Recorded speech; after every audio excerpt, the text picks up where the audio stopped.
panahon.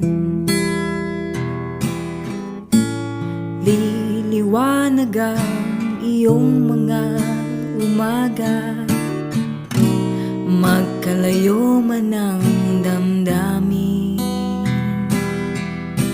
laman ka pa rin ng aking dalangin.